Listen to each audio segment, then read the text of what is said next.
In 2008, by the time the year was over, 86 of the 102 counties in Illinois were either federally declared disaster areas or were in counties adjacent to counties that were federally declared areas. So they were all part of 4 different events. We started in January with a declared disaster in Fort Iroquois and Livingston counties, which are pretty much north central Illinois. That's along, we've got 2 Vermilion rivers, and that's along the northernmost Vermilion River.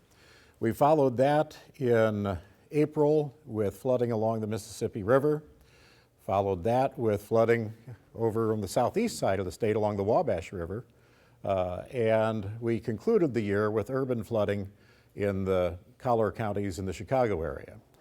4 totally separate events, but by the time it was over, it had cost the response expenditures to the state over $7 million, the impacts on transportation about $14 million, and the traffic disruption losses, and we'll talk about that a little bit later, $6 million, and total federal assistance that came back into the state, $335 million out of the flooding of '08. The title of the session is, Can We Be Ready for Flooding? How would you define success in being ready for flooding? Making one heck of a profit is a good start. Keeping it from flooding? Okay. What was that? Minimum loss of life and property. When we talk about can you be ready, I go back to a micro example. We've lived in our house right in the central part of Champaign for about 20 years. Champaign is not exactly an old community. We're celebrating our 150th birthday this year. And the reason it's not one of the older towns in the middle part of Illinois is because it's built on a swamp. So they had to drain the swamp first. And basements in Champaign are a bad idea. But they didn't know that 85 years ago when they built my house. So about a year after we moved into the house, I'm at work and my wife calls and said, "You're not going to believe what's happened." She said, "The backyard's got 2 feet of water in it. We've got the canoe out. We're taking pictures and the neighborhood kids are taking rides." And I said, "Have you looked in the basement?" And there was this long pause on the other end of the phone. She didn't think to look in the basement. We weren't ready. Now I've got a dry well in my yard with a pump in it, in addition to the pump that's in the basement. And next summer, the city's actually putting a drain in my backyard as part of a sewer improvement project because we've had substantial flooding right in the middle of town in that neighborhood.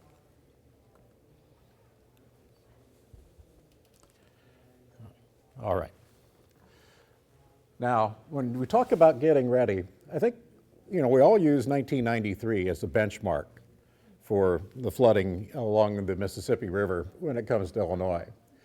But the 2008 event was amazingly similar. 1993 is the dark green, 2008 is the blue. This is at Burlington, Iowa at the gauge. 2008 was actually a little bit higher, the water level was, than the flood of 1993. Now you'll notice look at these similarities. Now we get over here, and one of the major differences is in '08, we fell off rather remarkably.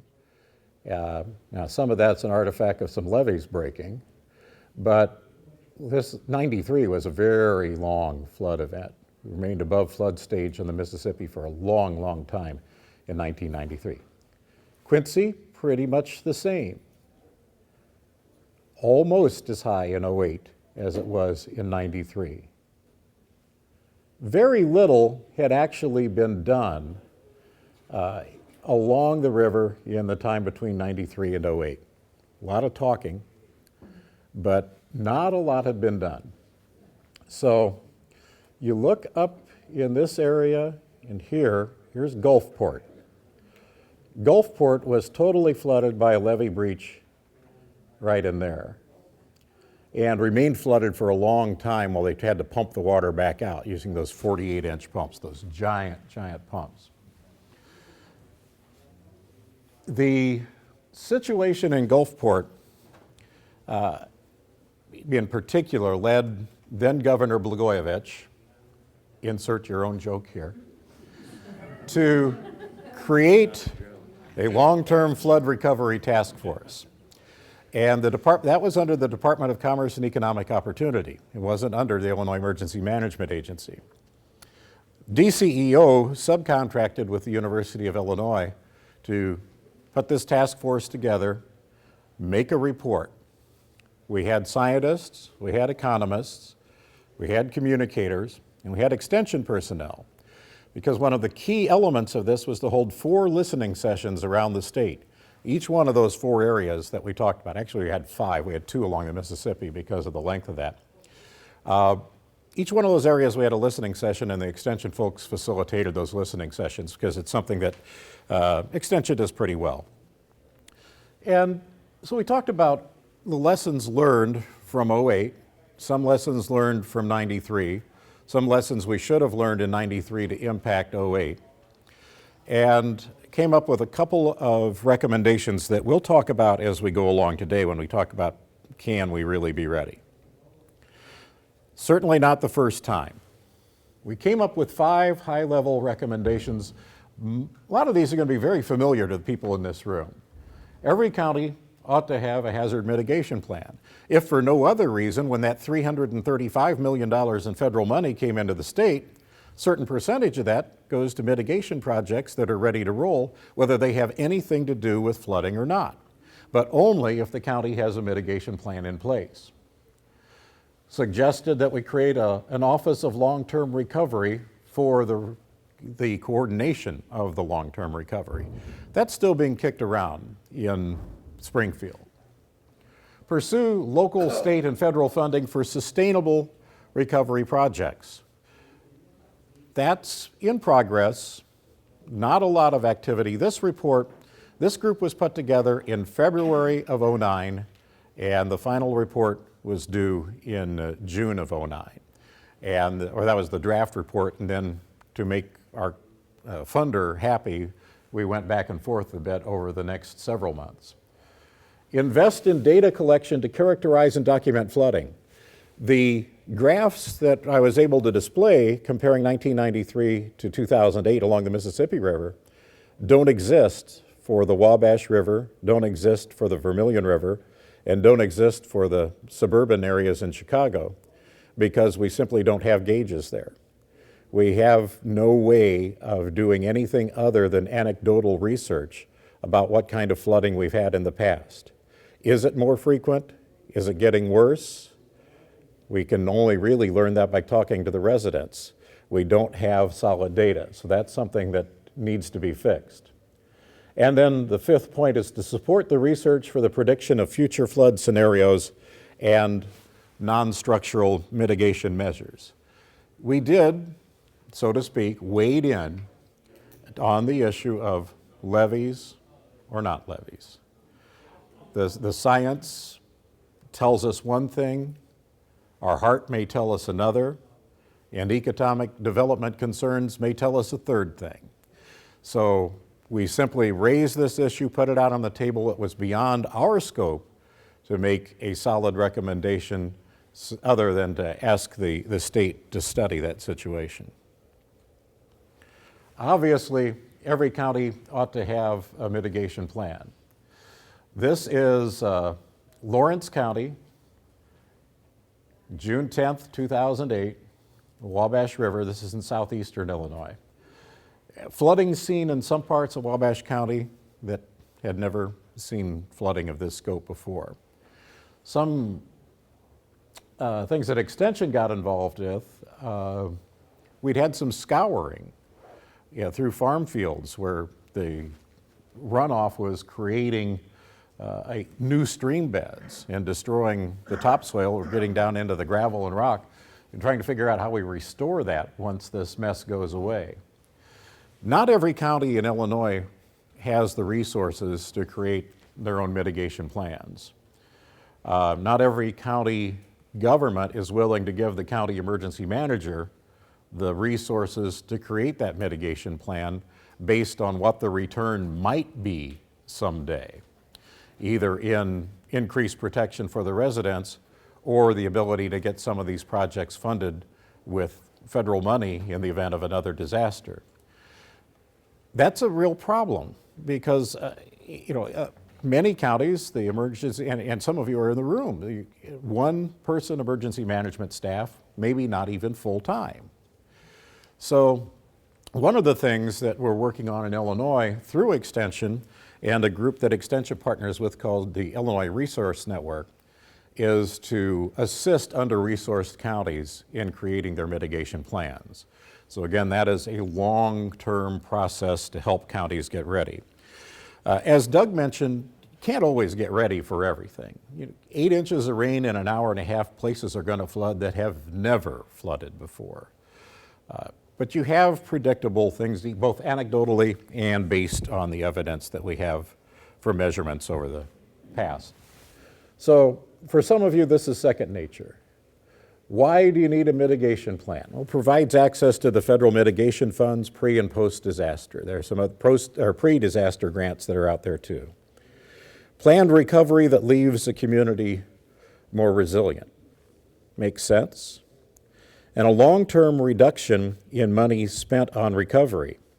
Adams County, Illinois, where Quincy is, they really got nailed in 1993. They made some changes. They got flooded pretty good in '08.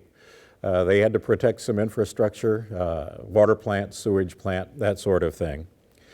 But the thing that they did in terms of their mitigation planning that worked so well this time was they had their act together when it comes to the federal reporting requirements and being able to account for all of the volunteer hours, for the federal match that goes along with that, to be able to account for all of the expenditures that they had, down to the last gallon of gasoline that went into one of their trucks.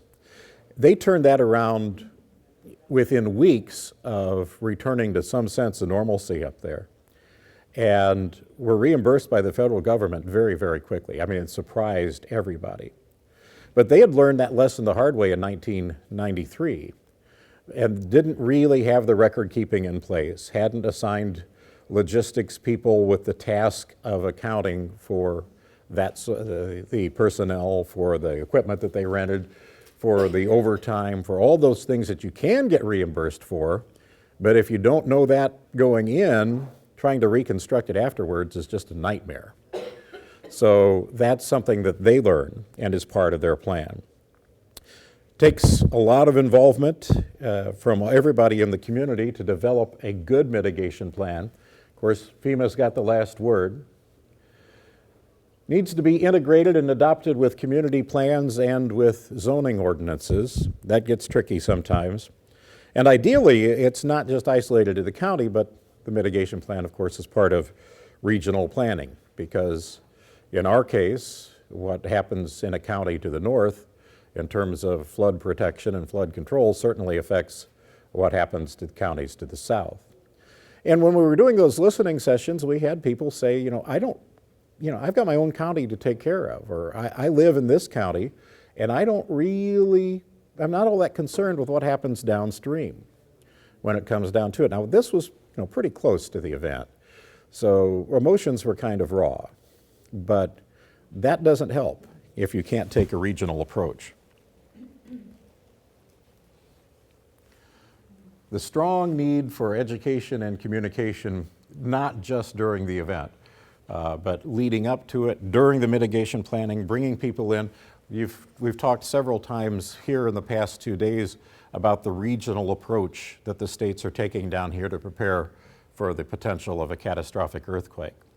The regional approach, the Mississippi River is a long, long thing, and the regional approach is really necessary. But letting people know in the adjoining counties what's going on is very, very helpful. Now, Frank's going to talk about this slide too in a different way than I have. When we look at the two pictures, we see this area here. This is Keithsburg, Illinois. There are about 110 structures right in here that were purchased after the flood of 1993 and cleared out. This boundary is the predicted floodplain. Well, right here in 2008, the levee was overtopped. Match up the dark space here with the area that was part of the buyout.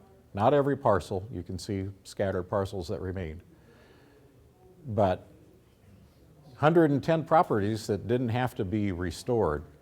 And Frank will talk a little bit more about this kind of mapping and its importance. But this is one of those real-world examples of how the proper planning and doing some mitigation work, and in this case, the mitigation included buyouts. One of the things that, there we go, the buyouts there. One of the things we found out in the listening sessions, one of our second level recommendations that's not part of the slide set to the state was to consider establishing a fund for immediate buyouts and a process to expedite those in terms of the appraisals and that sort of thing.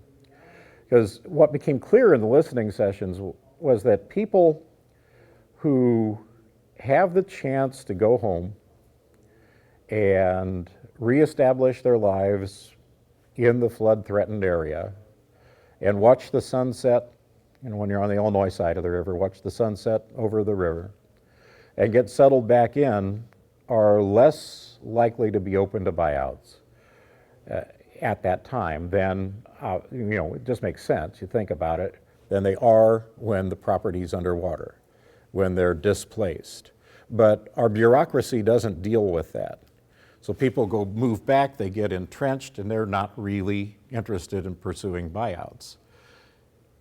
Being able to be agile enough to do buyouts at the time of the disaster not only moves that process along, but it's also a good use of funds, we felt as a group, in terms of not having to provide, once you buy the property and you write the homeowner the check, then they're responsible for their lodging from that point on. You're not responsible for their long-term lodging while the event clears itself up. So there are little things like that we found that didn't meet, they're not on some of these slides, but it need not be a huge pile of money. And a lot of it's going to be reimbursed eventually anyway. But for the state to be agile enough to be able to do that, we thought was pretty important.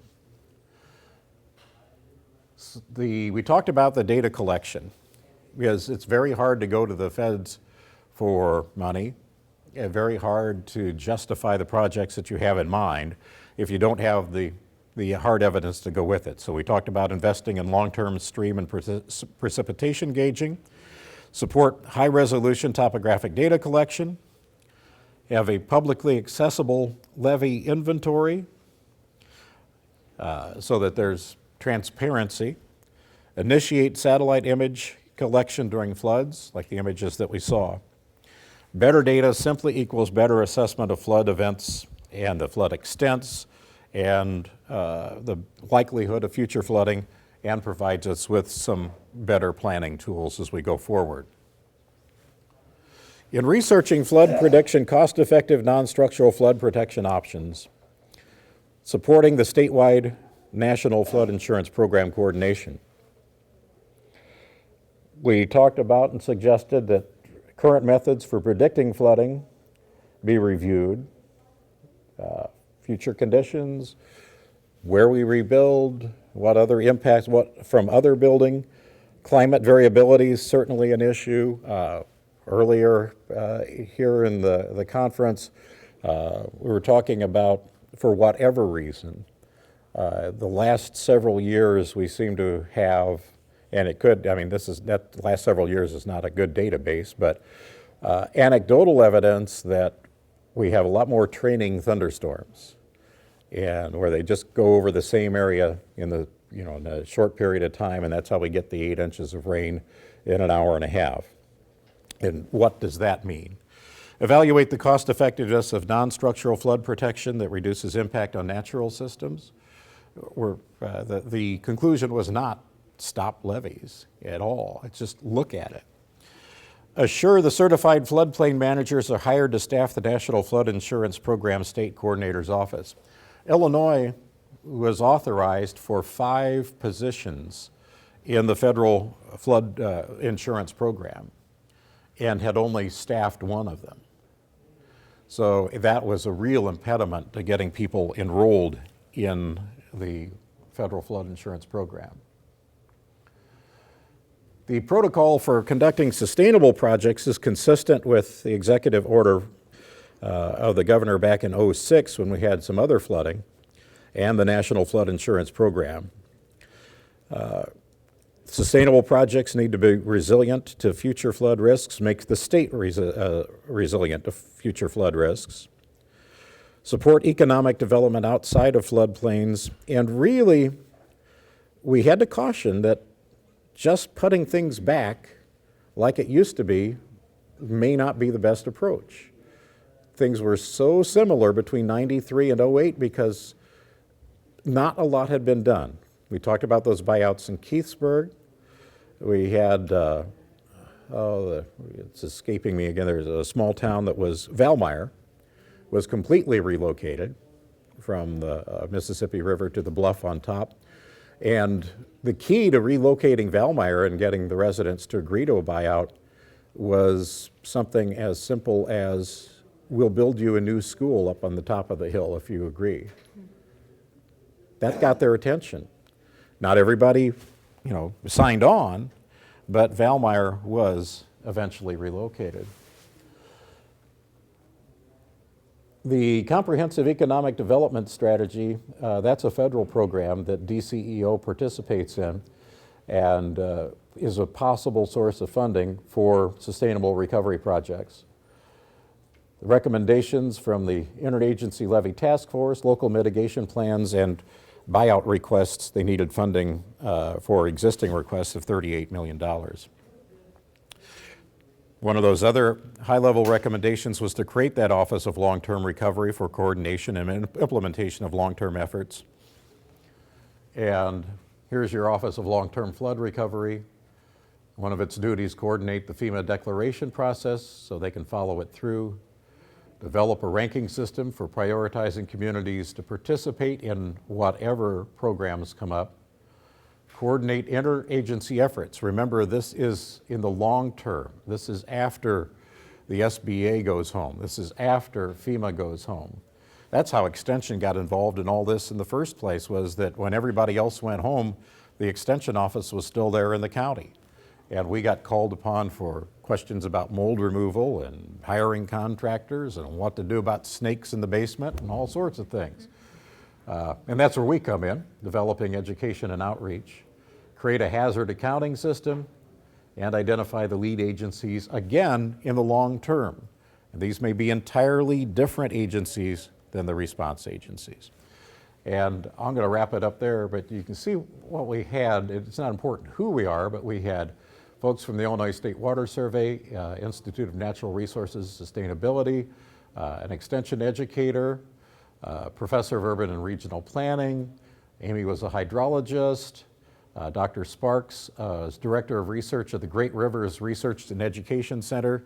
If you have not had a chance to visit their new facility down in Alton, it is an amazing place.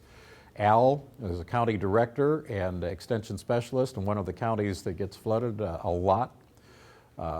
So we've got someone from the School of Public Health, Jeff Hewings. He's been in the news a lot lately in terms of predicting the housing market. He's an economist. So that's kind of an example of you can't, of the broad scope of the long term, trying to be ready for the flooding next time without, while taking into account the economics of the situation, the science of the situation, and what we can do to facilitate the input of all of the people in the affected areas. So I'm going to stop there, and with this slide, which is not Photoshop, it's down by Lawrenceville. Where you stand depends on where you sit. doesn't need any explanation, so. You've got a question there. All right, let me bring up Frank's PowerPoint here. There's a lady that has a question. Oh, I'm You want to sorry. do that, and Yeah. I'll get the program up. Yes. I have a question, and I don't mean to be disrespectful or anything else, but why are we allowing building anything where we always get flooded? I mean, Where you was flooded your in 100-year 19 flood plan? Yeah. You know, I'll- what floodplains are there, we can tell that geologically. I'll give you as good an explanation as I think is out there. I work with a couple of dairy farmers on the edge of Cape Girardeau, the city of Cape Girardeau. The city has very nearly encompassed them. But because of the history of those two farms, those two families are not willing to pull up their operation, sell out for the gold mine that they're sitting on, and moved and buy 3 times the operation they've got currently at a new location where they could probably do a better job. And it's all because of the history. Can you imagine if we would ask the residents of Kaskaskia to abandon all those historic buildings? I agree, but if we keep insuring it and we Yeah. keep rebuilding it, we're hoping for a different outcome with the same, I just want And it's to the get people taxpayers to footing stay. the bill. It's an extremely emotional issue. It's a volatile political issue, extremely volatile political issue. Yes. Well, like I said, where was your 100-year flood plan? You didn't start until 93. Where was it? East Coast has been doing it since the 80s. Yep. And they planned for it. If you're in a floodplain, you have to build your foundation above the floodplain. Why aren't you doing it? I Instead tell- of wasting money I like can tell you why we don't do it in Missouri. And that is that we don't believe in that planning stuff. Obviously. Because you're making a pretty good profit off of the feds from the payback. That's, yes, ma'am. Okay, I can answer some of that. I am currently a caseworker for over 120 families in Hancock and Adams County. And I'm assisting with the Illinois Disaster Assistance Program. Because of the flood of 2008, and that's all it's for, it was 2008. Many of these people are under our poverty level. Yeah. I mean, they cannot afford to even go to the local city and pay the rent or pay what is expected of them in those towns because they can't afford it. Their income's way too low, so they just have to keep going back and back. You know, and a lot of, and that's not counting the ones that, there are some people that do have money, but, you know, and they have elevated, but it wasn't, they were elevated to the point they thought they were supposed to be at, but because the levees were raised and the water busted in certain places, those homes got water in them too, but they were elevated. So there's some things you just Yeah. can't help. And you raise an excellent point, because a lot of the properties that are in that floodplain are not worth a lot of money. So when you do the buyout on a dollar-for-dollar basis, you're not giving those homeowners what they really need to make it work somewhere else. It's a very difficult thing to make that work. As you well know, in that area, we had people kind of sneaking back into their homes, setting up in campgrounds nearby, well before it was safe to do so, because they had no other place to go. And I want Frank to get started, but 2 things I want to mention quickly before I forget that were anecdotal pieces of information that came out of here. One of them was that people, as responders, when people are under stress, you have to be very clear about the questions that you're asking them. And what we found was that some of the FEMA folks got to the people who had been flooded out and said, do you need a place to stay? That was the question. And they said no, because they were staying with Cousin Fred. Well, 2 weeks later, the welcome has run out. And they go back and say, we need a place to stay. And FEMA said, you told us you didn't need a place to stay. So the right question is, do you need a place to stay long-term? You have to be that clear. The other thing that we found in these listening sessions that was fascinating was that people who would talk to FEMA didn't talk to FEMA because they were wearing Department of Homeland Security ID. They were put off by DHS. They wondered, what is Homeland Security doing here?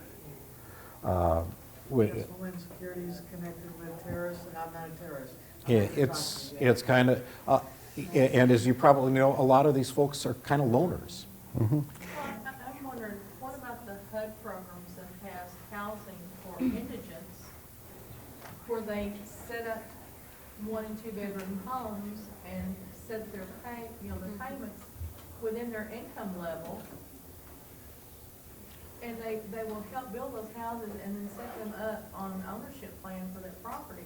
And why can't they, why do those programs not work together to help Well, set them up? Good question. That's what we're looking What for about is working with Habitat with coordinate. humanity? Habitat, lots of places if we can do the coordination. I don't want to get hung up on this, but you can tell, how difficult this was to present to the politicians and to the folks in the Department of Commerce and Economic Opportunity. Some of it was welcomed, some of it they didn't want to hear. Here's the Okay. pointer if you want it. Thank you. We weren't quite sure, Rick and I, who should lead and who should follow, because there's some of my presentation that would have been an excellent lead in to some of the stuff that he brought up, and vice versa. And then he found out I used a couple of his slides too, so that was all well and good. Now, in this region, do we ever have any experience with floods? Yeah, on occasion we do, don't we? Yeah, 93 was, I had just moved from the south central Ozarks, and over there the folks might have issues with Department of Homeland Security. But I grew up in an area that had a long-term reputation of having issues with federal agents of one sort or another. So that was recreational, yes. And so we had, so I moved over to the river, and there at Perryville, and 2 years after I moved, it was 1993. In the summer of 1993, I got an education in real flooding. Not that we didn't have high water in south central Ozarks. The flash floods happened all the time. To give you a little idea about the opportunity for flood declarations, this is the time period from 1953 to 2010. And the darkness of the blue color is an indicator of how many times a particular county has had a federal declaration of emergency due to a flooding event. Yeah. You got to remember, Rick was talking about Illinois. Missouri shares a kind of water boundary with Illinois. And so we were on the other side of those floods that he was talking about. And we've been sitting very nervously this past 2 years in Missouri because of all the rainfall that's been happening on the upper end of the Missouri and Mississippi River watershed. And, if you think about the river stages all this summer was shaping up to be another 1993 with heavy rains up north. And then and the river staying extremely full. So, and Mother Nature may take out all those levees that we've been talking about. But there's the map, and you can kind of see there are some dark areas on the map, aren't there? Not all of them are going to be riverine flooding, are they? Some of them, I think, we're into some pretty upstream counties over here, aren't we? And those counties are probably flash flood events. These counties right down through here, a lot of those are going to be the riverine flooding, where we've got the big rivers that knock us out. And these counties up in here too. We had serious issues in northwest Missouri this year. Why is there such a difference between the Illinois side and the Missouri side? I'll tell you what. This area right in here, the bluff is on the Missouri side. And this area right down in here, the bluffs on the Missouri side. And so you've got smaller chances of the riverine flooding affecting this area, and this area up in here, and this area up in here, and there's smaller bottom areas there. The other part of that, just a sec, this is the Illinois River Valley here, and of course this is Mississippi. This area here, we don't have a lot of rivers that flow long distances, you know, starting like Missouri, in the Missouri River and other rivers Missouri has that come long distances. And we also had, through the center part there on the Kaskaskia River, Lake Carlisle and Rend Lake and Lake Shelbyville as flood control reservoirs. Those were created back in the 60s.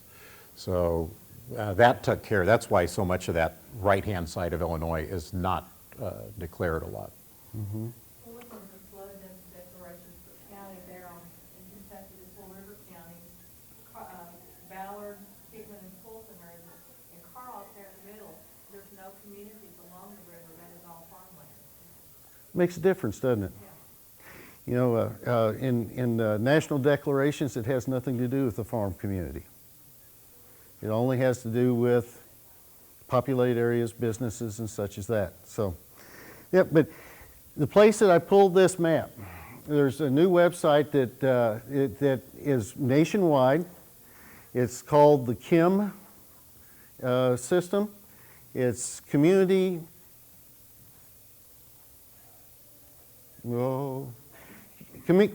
Issue Management, CIM, KIM.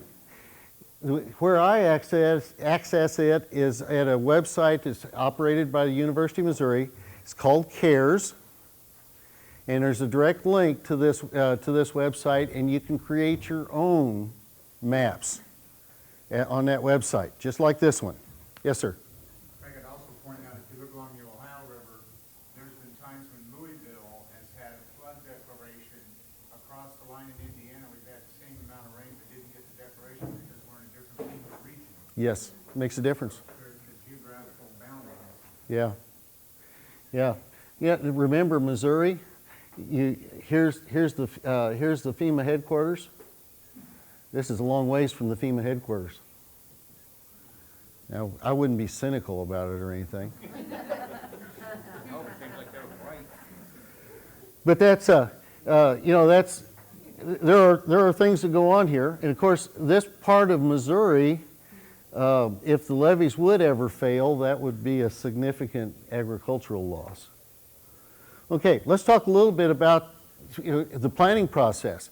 And in the planning process, we've got what we call a base flood. And it was always that nasty term that we used, the 100-year flood. That's the base flood elevation, the 100-year flood.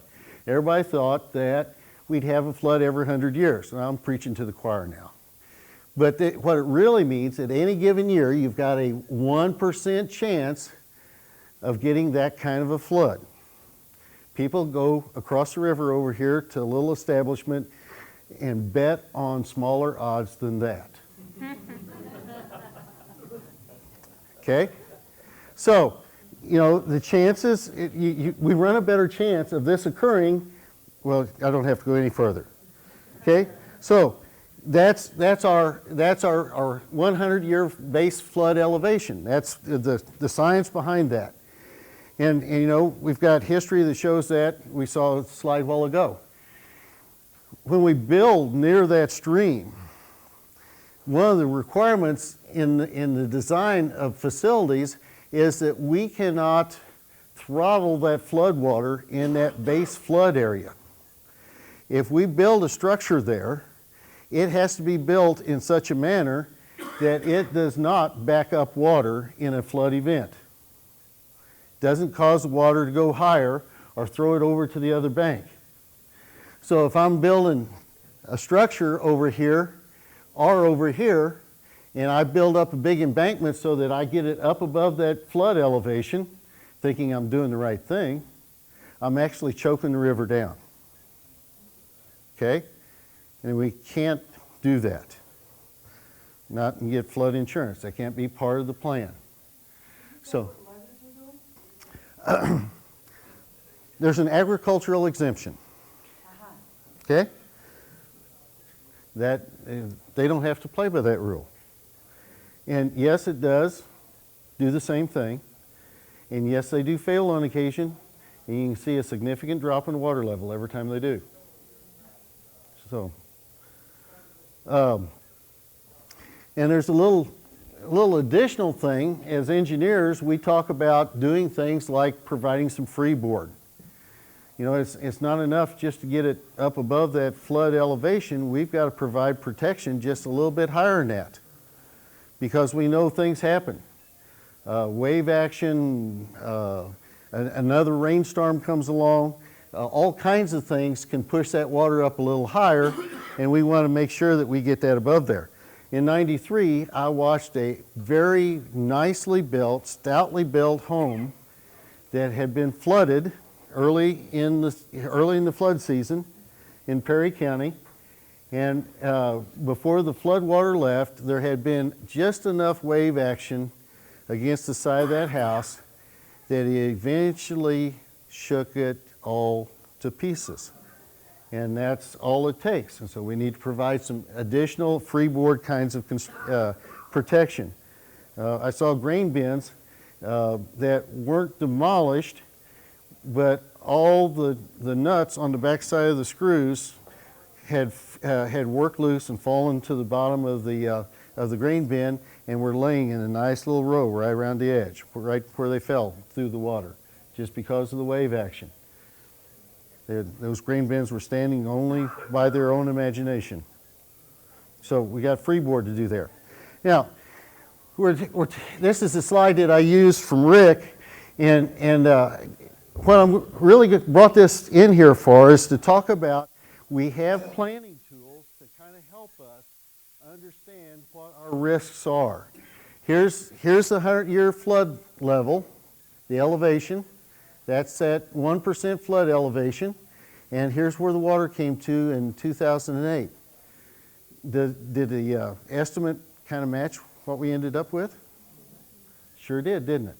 So I've got some faith in those maps.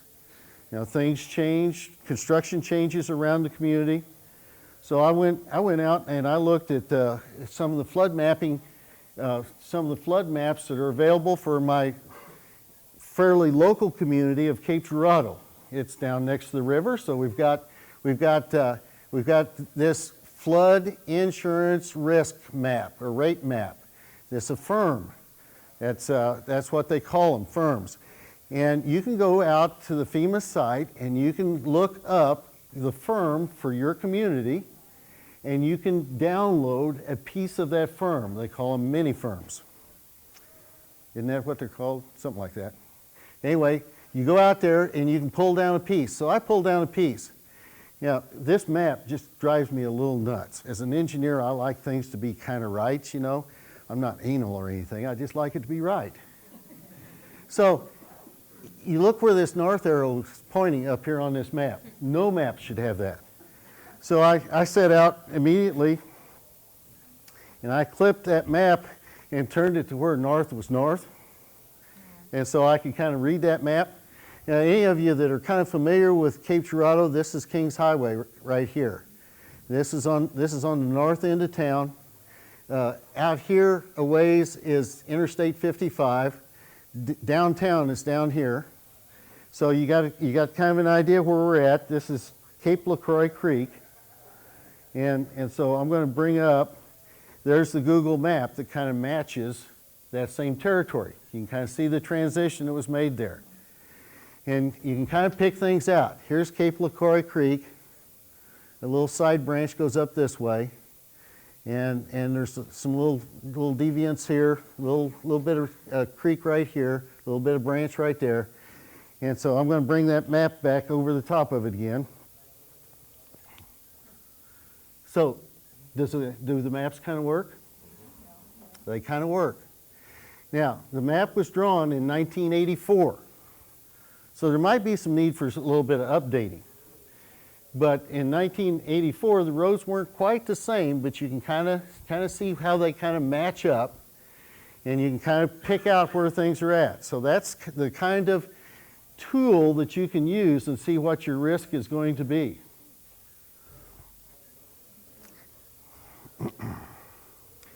Now, we've all seen these pictures. I restrained myself. I didn't go back into my picture file and pick out that 1949 house trailer that was on 20-foot poles. I left that one alone. But still, this is one of these situations that we were kind of discussing earlier, where we've got as much money spent in this structure, well, probably more than what this structure is worth. Okay?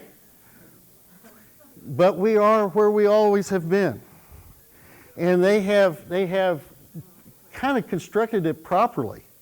Remember I said you can't build things up and throttle the flow of the flood water. Well, this is definitely going to let the flood water flow through, isn't it? So, and that's the way it's supposed to work. If I go down to the LSU site, they've got a website that's called the LaHouse, LAHOUSE, that talks about making structures waterproof or water tolerant. And they talk about a lot of this stuff, having this up here like this. One of the things they point out, yes, you can close in that bottom portion. It has to be constructed so that if the floodwaters come in, the sidewalls blow out. That doesn't mean that you put your mother-in-law in there, finish it, and put your mother-in-law in there and hope for a flood. But that's some of the, there's room there. That could be her room. Okay. But that's the kinds of things we see designed. And in the flood resistant construction, there are documents that are available that help us talk about rehabilitating the flooded homes. We talk about wells, we talk about water heaters, we talk about the sewage backflow, electric and heating and air conditioning, fuel tanks, and the building materials we're using in it. All those kinds of things are covered. There are those resources out there.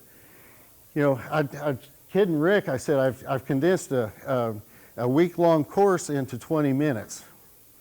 And that means that I can't cover every little detail. But there are resources out there that you guys can get a hold of. And a lot of them will talk about where those things are located. I got some cohorts in the crowd that'll beam me on the head if I don't mention Eden eventually. But anyway, we're talking about providing for our safe livelihood. And one of the things that we have at most households near the river is some kind of well. Not everybody's on a water system. Not everybody's on a community water system. And so we've got some kind of well. We know what that flood elevation is. Remember, that's our 1% flood elevation. And to make this well safe during a flood event, it needs to have this additional height added to the top of the casing structure. And it needs to have this seal applied to it here. So we got the designs, we know what we can do.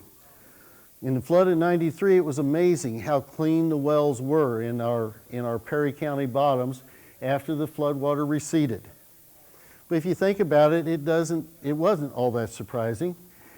Before the levee broke, the flood level of the river was up high enough that it was damming up the groundwater underneath that bottom.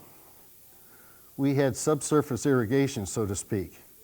And so the fresh water that was running out, essentially the spring water that was running out of the hillsides of the Perry County bluffs, was underneath that bottom, and it was rising right along with the river. And so a lot of those wells were practically artesian wells by the time the levee broke. And so they kind of flushed themselves out before the river backed up over the top of them. So they were flowing water out while they were underwater. So that kind of kept them clean. but we don't want to plan on that. So we've got these safeguards that we're putting into the system. When we're talking about electrical equipment and hot water heaters and gas burners and stuff like that, I had a coworker that was talking about the computer equipment in his office after a flash flood went through his community. And he said, electronics, while they are not water soluble, they don't take to washing too good. Electrical equipment does not take to washing. And the gas water heaters don't either. This one happens to be an electric one, but you know, you've got to put those things up and put them above the height of the flood water. And if they have put it up there and secured it well, we're ready for the earthquake as well, aren't we? Sewage system. One of the things that we see happening almost with every flood is somebody complains about the water backing stuff back up the sewer, right? It doesn't make the homeowner very happy when the brown water's coming back out of the stool or through the basement drain. And so one of the things that we can do is that we can put some backflow protection onto the sewer drain. Now, everybody has to understand inside the house that you can't flush the toilet after that. Once you shut that valve, the water system's shut down inside the house because there's nowhere for it to go except filling up Rick's basement. So we've got the backflow prevention here, and this will keep the sewer water from backing up into the house. So whatever protection you've got out here to protect the house, you don't have to worry about the water backing up through the sewage system. Okay. Here's stuff on the electrical system and the heating system. You see we've got things either protected by dams around it to protect it against the flood water that comes into the basement, or we move it to the first or second story. And in the case of outbuildings and in some basement areas, we raise all those utilities to above the flood level that we expect. It's not rocket science. It just means we have to do the research and figure out where it's going to have to be. It won't be the standard location that contractor is used to putting it. It may have to be a couple of foot higher. Oops, wrong way.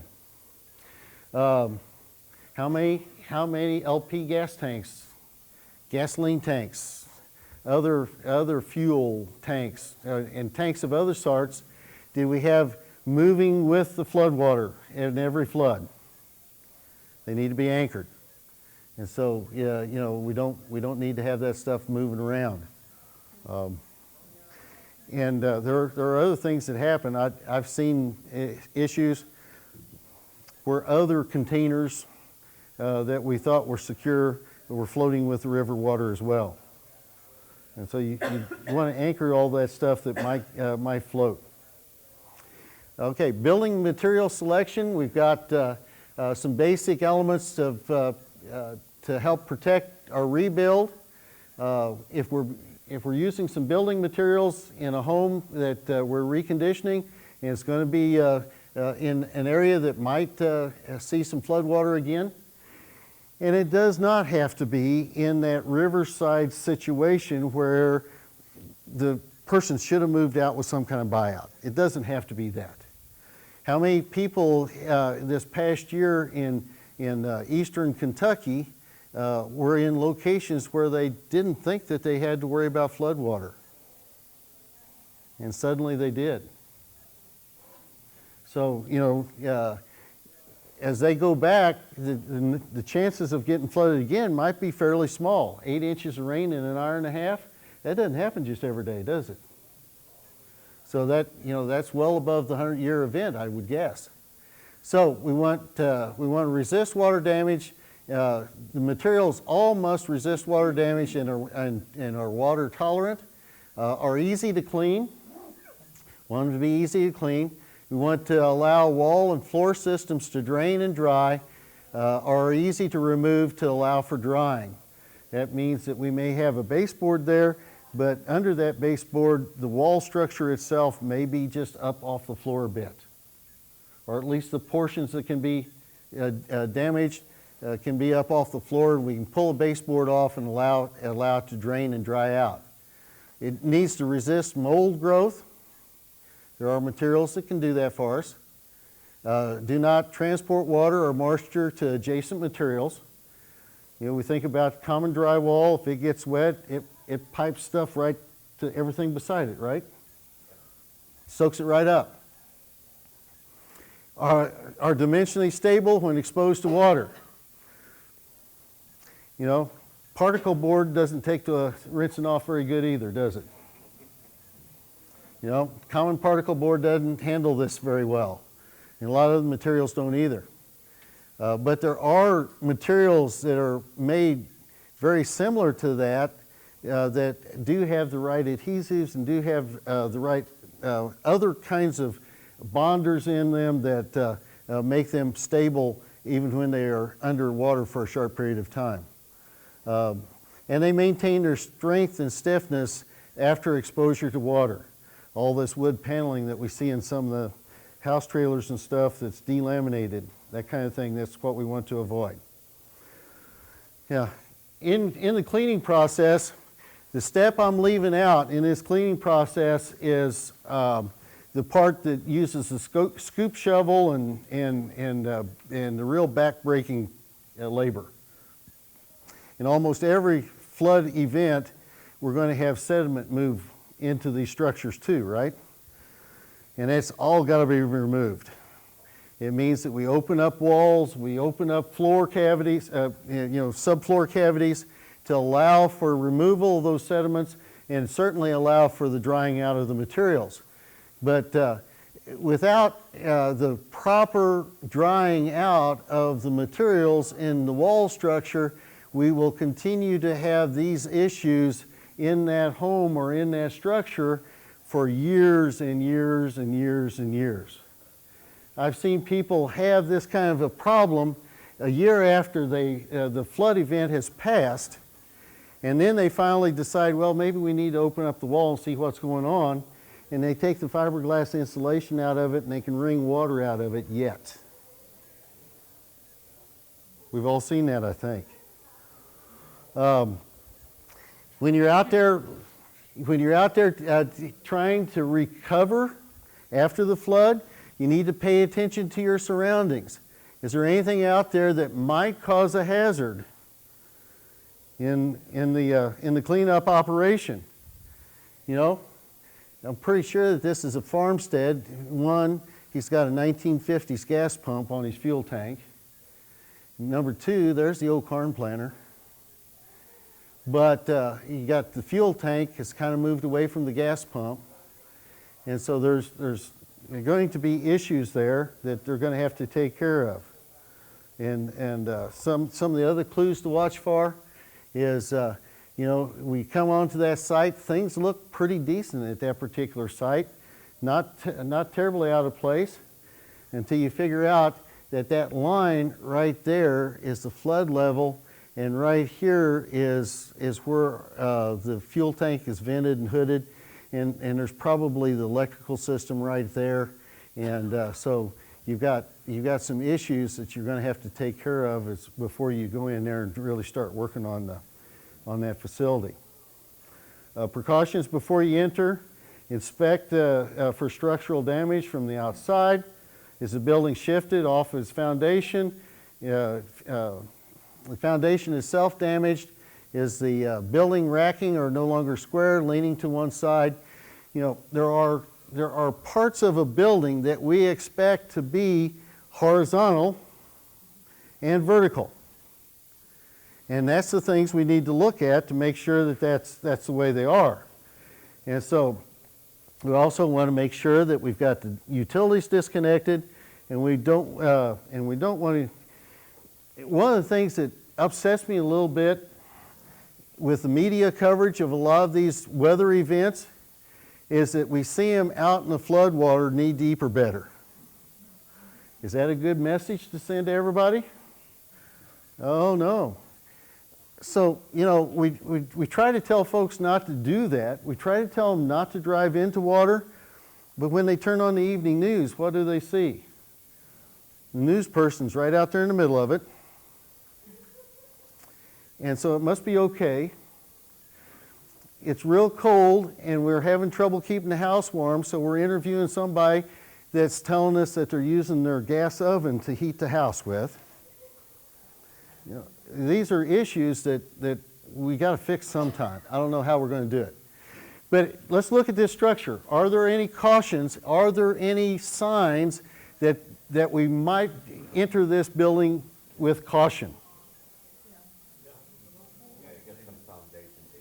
Okay, this one's pretty subtle, but you see that little dip in the roof right there? And you see this little dip right in here? That's a pretty good sign that we've lost some support in the structure of that house. So we're going to have to kind of watch things as we go. Now, I wish this picture was a little clearer. I'm going to have to fire the photographer, I guess. But there's a kid leaning over the back of the couch looking out that window right there. Yeah, yeah. Water levels definitely above the electrical outlets in the house, probably, aren't they? So, want to turn off the utilities. This building's not quite as subtle.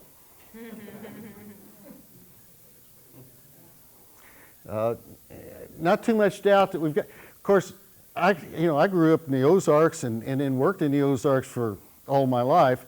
There's structures that start out looking like that in our country. So, one of the key issues we have after every flood event, and it doesn't have to be a flood event, one of the benefits we get from living in this country, in this territory, in this region, is that the Gulf gives us something every year, all year long. We may not get the cooling effects of the Gulf breezes, but we sure as heck get the humidity, don't we? And so mold can be a problem, flood or not. And so, these issues right here is something that we have to deal with. I deal with almost every day. And that's and especially important after a flood event. We've got a structure here that's showing some water damage, and probably from water inside here.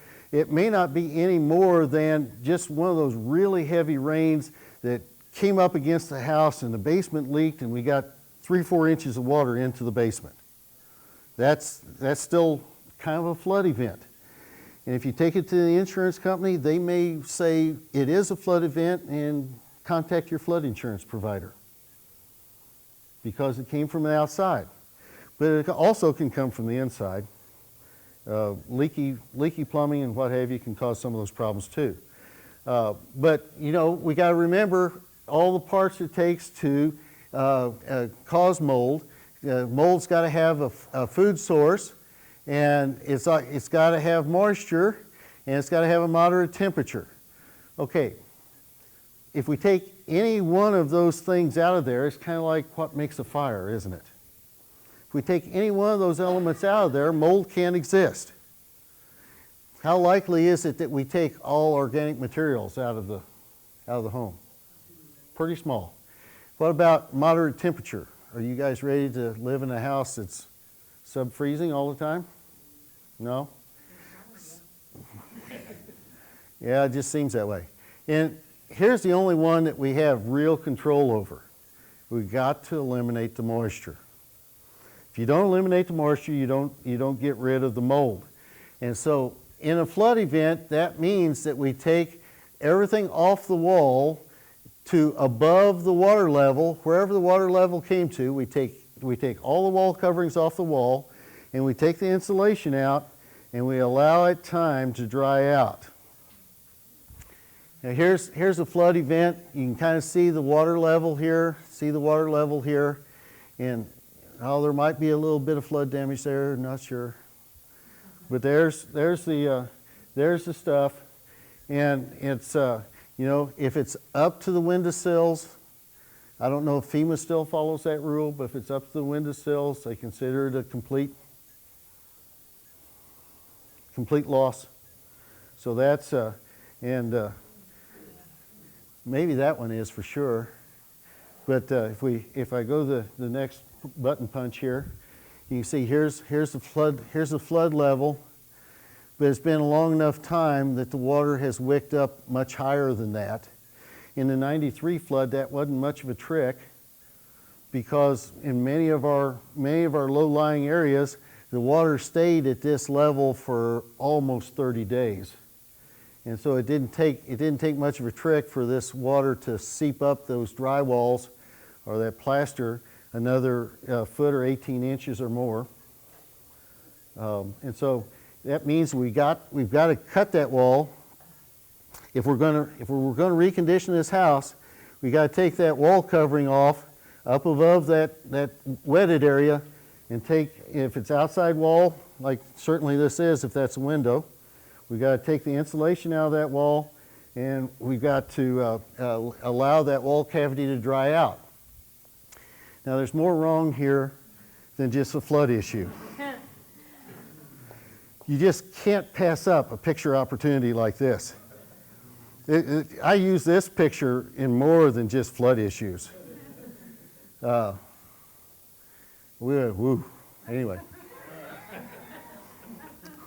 A little issue there. Fiberglass insulation will not release the water. It cannot dry out. Not in a wall cavity. You might get it to dry out if you got a long enough dry period and laid it out in the sun. It might. But it's going to have a hard time. Really need to just, wherever the water level came to, and it looks like it's just about there, wherever the water level come to, you come up above there, and you cut that insulation wherever it's dry again, and take it out of there. And it's kind of important to protect yourself. Quite photogenic, don't you think? Anyway, you gotta get in there and you gotta protect yourselves. Many of us, I get the question every once in a while, well, I want to check and see if it's that nasty black mold. I tell folks, it doesn't make any difference. A significant portion of our population is allergic to molds, and under long-term exposure are likely to become allergic to molds.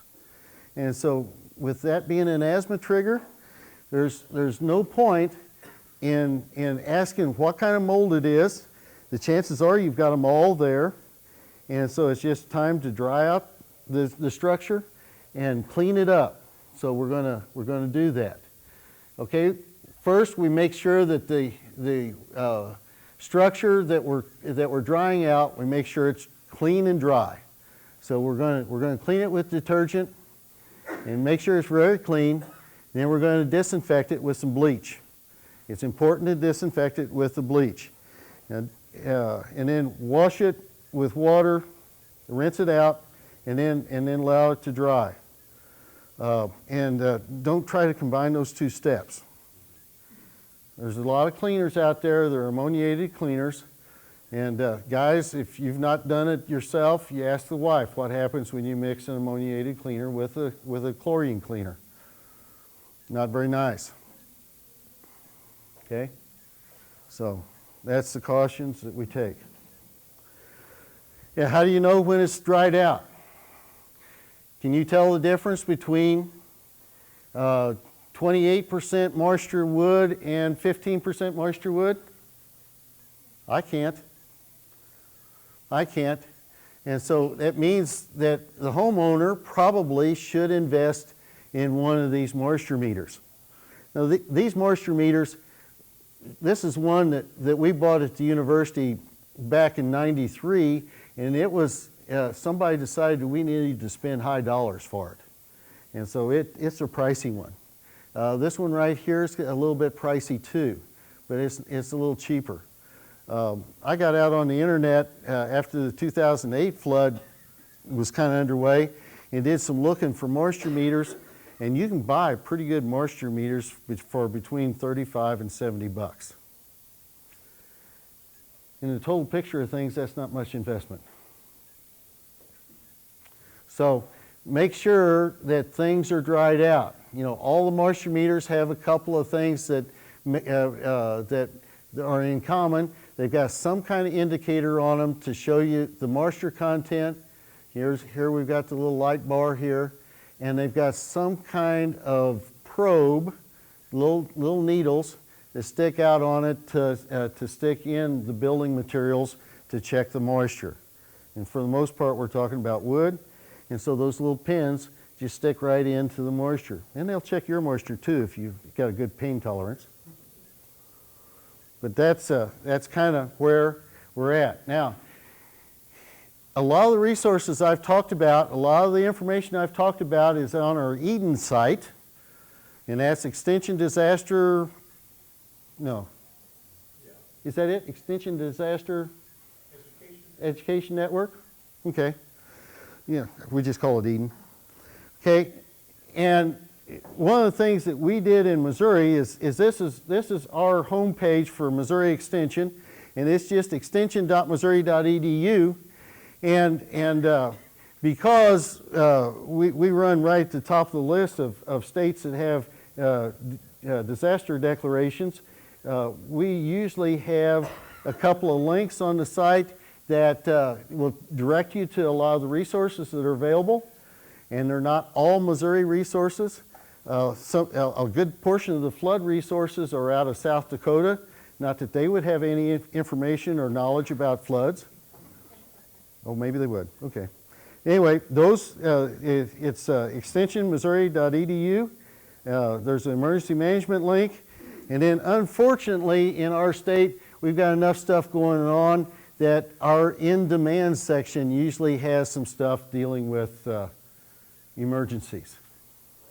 So that pretty much wraps up what I was going to talk about today, I think. So we're ready for questions in general.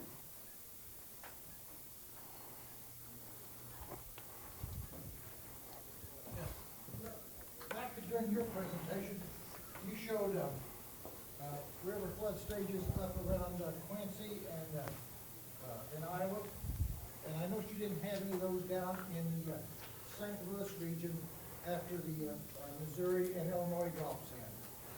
And I'm just curious as to why, or if they're not studying it down there. They Oh, are. Yeah. That's just an abbreviated set of slides.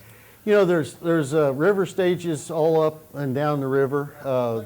There's one at Chester. If I'd thought about it, I could have brought a plot of some of the at Chester and Cairo and on down. You know. Yeah. Yeah. I just thought Yeah. it'd be interesting to have seen the relationship of the two floods below where the Missouri and Illinois came in as opposed to above where they came in. I'm trying to remember. I think anecdotally, 93 was worse than 08 further down. south. Yeah. Yeah. The missing data I was talking about was the Kaskaskia River primarily, or not Kaskaskia, the Wabash. The Wabash. The reason he didn't have any further weather data or river stage data is that the river gets bigger south of St. Louis, and we didn't have any further water input into the river in 2008. It was another kind of dry year for South Missouri, so it was not there wasn't a continued flood issue on down to the south. We were nervous, but it didn't come through. I'm just curious to see, that's my neck of the Yeah. woods, so. Yeah. Now, if we had concentrated on 93 data, we would have had river stages all the way up and down, all the way to the confluence of the Ohio and Mississippi, because we had issues all the way to there. I think it's something like 10 or 11 months out of the last 14, the Illinois River has been at flood at Beardstown, which Yeah. is south of Peoria. The Illinois River has just been at flood constantly for the last year and a half or so. Well, if you watch the weather that has happened in late winter and spring and in early summer, and even through midsummer, those weather systems have just tracked right across there time after time after time. Well, then, Frank and I were in at LSU at an Eden Flood Summit in February. And in February, we really thought that this spring was just going to be devastating. Yeah. We were scared out of our minds. And things calm down. Steve? Rick, if you don't mind me mentioning, a lot of these people from rural areas, a new Eden resource is how to help agricultural chemical dealers and fertilizer plants be prepared for floods. It's real-time examples from 2008, 2009, and it actually tells dealers steps to go through to make sure the chemicals don't go floating off and not pollute the river. And that is it linked on either your sites? Yeah, Okay. yeah. So if you go to France, you can find it, it's flood preparedness for agricultural retail.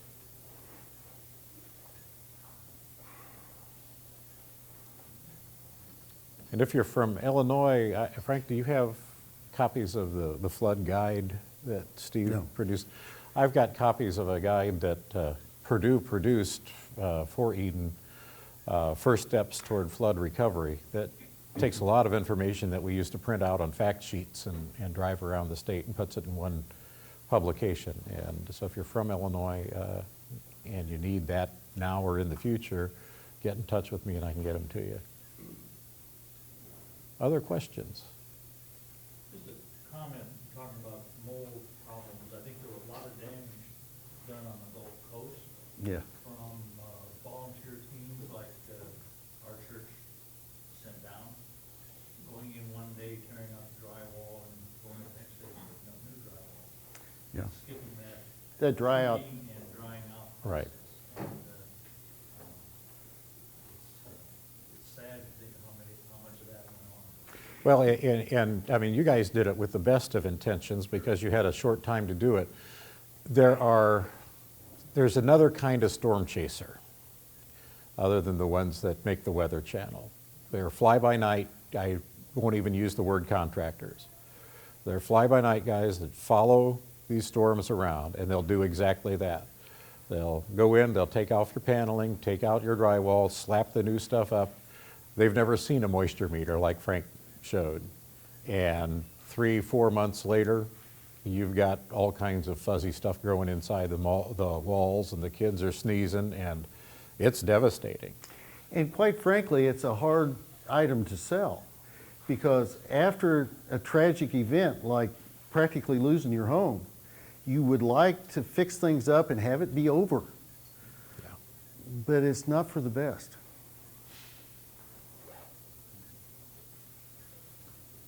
I noticed that Joe really didn't want to get into the levy discussion too much, just because it's too, Well, you know, we didn't discuss it a lot because we don't see the point in bringing that discussion to this group particularly. You know, that's going to have to be a policy discussion that's held at much higher levels. You know, there's going to have to be a lot of discussion to get buy-in. You know, it's going to have to be one of those things we go community by community by community and have the focus group meetings and really discuss the pros and cons of what's going on. And then, quite frankly, each community is going to have to make that decision on their own. Yeah. And, you know, it's one of those things where if we had to do it over again, would we do it? Knowing what we know now, I don't know. Yeah. But we did it. So now we've got a lot of investment on the safe side of the levee. Look at Alton in East St. Louis. Got all these fuel tanks. Yeah. Or in the St. Louis area, look at the Chesterfield Valley. You know, it was flooded in '93. Now we've got skating rinks and BMW dealerships but there's more to the issue than should we have levees or should we not have levees. And unless we bring the rest of the discussion in, is think about how much territory we have hard surfaced in this country that no longer is an absorbent surface. And that has had a big impact on the river levels. Because we've had the levees for decades. And now they're an issue. Why weren't they an issue in the 40s? Not as many people, not as many roads, not as many telephones to call and bitch about it. And not as many concrete driveways, not as much asphalt, not as much hard surface roofs. You know, part of the thing is we're going to have to decide a lot, we're going to have to make a lot of decisions that affect flood issues. And levees are part of it. But there's more than just the levees. And if we don't bring everything into the discussion, then we alienate a part of the discussion group.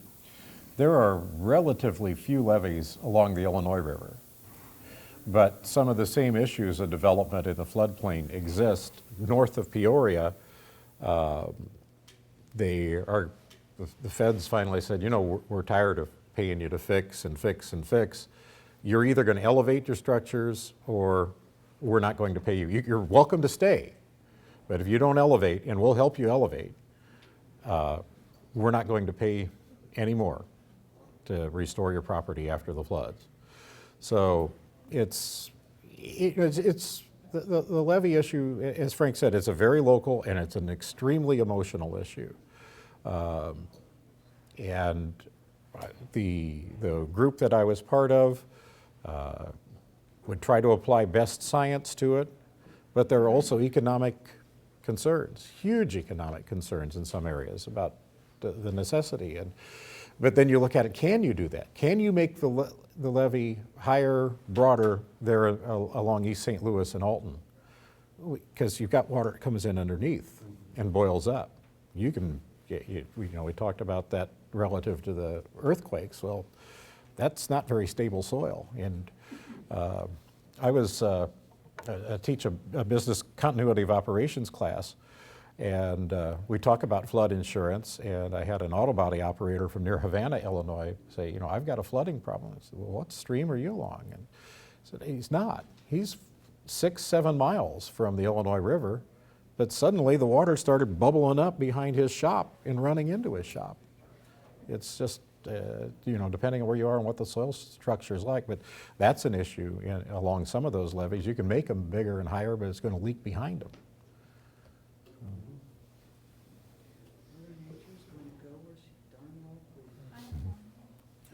Okay, for those people that aren't part of the floodplain and, they can't get flood insurance, and then all of a sudden, like in Nashville, there it is, what can they do? I mean, what really can they do? I mean, is there any agency out there that says, okay, we'll insure you when other people won't insure you for flood damage? I mean, I don't mean an agency, I'm just saying, what do you do? You know, it's a tough question, and it always, in our communities, it always falls to that long-term recovery committee that is operational after the events. And what I suspect is that if we do our homework, if we do the things that we need to do in our communities, that there will be a new look in the next few years at what zones are really flood prone and what aren't. And I think we need to reassess that. The flooding here in Kentucky and over in Nashville and in the Ozarks is a totally different animal than the flooding that Frank and I deal with most of the time. When you think about it, a river flood and a drought have a lot in common. They take place over a long period of time. You can generally see them coming, and you can't do a damn thing about them. And that's devastating for the people who live there and watch this happen, both for the drought and for the flood. Now, when you get into the hillier territory or mountainous terrain, you've got the flash floods. Nashville was not a flash flood, but it wasn't a river flood either. It was something in between because it rose quickly and it dropped fairly quickly. Which made it a flash flood, kind of. Yeah, too much water in too small a space over too short a period of time. And that's kind of what's happened in the Chicago suburbs, primarily because of what Frank was talking about. They've paved everything over. And there's no place. They put in the Deep Tunnel Project, this huge underground reservoir to store runoff and let it eventually drain into Lake Michigan. And it's been at near capacity for the last year. They can't pump it out fast enough. So the water just has no place to go. You know, that container doesn't do you much good when it's full. Down in Georgia, they had that drought where they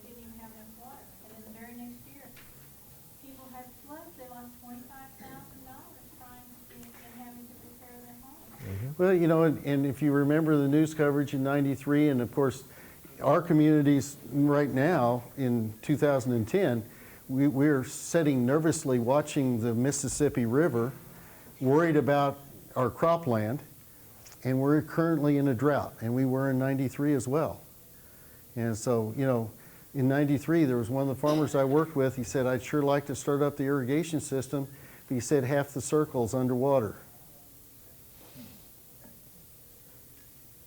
So, it's, you know, we got a tough battle a lot of times. Okay, other questions? I think it's door prize time.